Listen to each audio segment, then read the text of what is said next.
Each country, depending on its financial capability and depending on the agenda, should do its part of the job.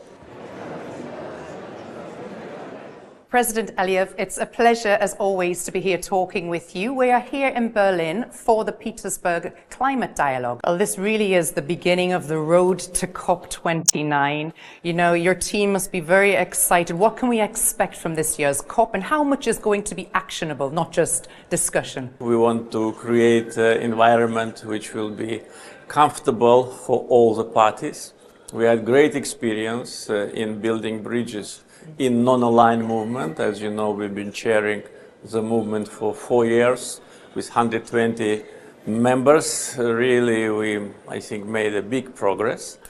We are actively working with countries of European Union. We've signed and adopted strategic partnership declaration. So in other words, Global South and the West, and how to engage together in the addressing issues of climate change, how to strengthen solidarity, shared responsibility, and reduce certain mistrust with respect to the issues of climate change. Because, you know, different ideas, different views. The idea of fossil fuels is something that dominated the headlines last year at COP28 in the UAE. And I just wondered whether you think it is a positive development within the COP history to have a fossil fuel producing country leading the way, making the changes and the transitions. That's actually what we're trying to achieve. And one of my messages today at the conference was that don't judge us by what we have, judge us by how we treat what we have, by our agenda.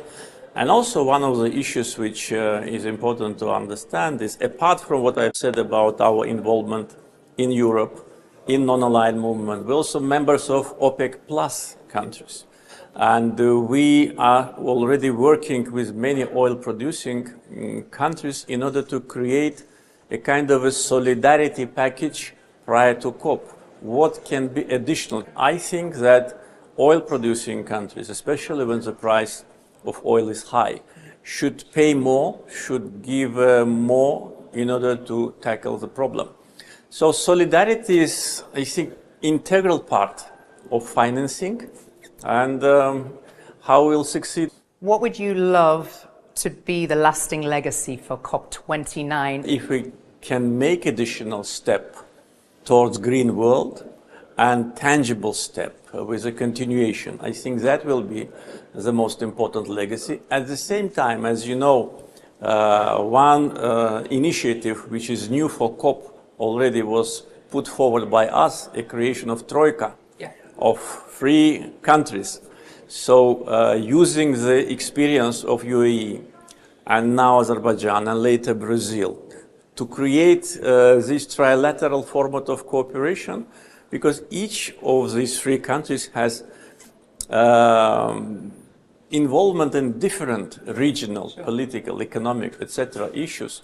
So combination of efforts, solidarity, we should stop blaming each other. Those countries which do not have oil should not point finger on those who have. Small developing countries should not demand big countries saying that you are responsible for climate disaster.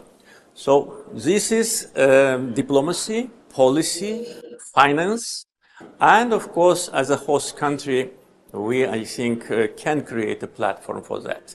Mr. President, always a pleasure to talk to you. Thank you so much for your time today. Thank you very much. Thank you.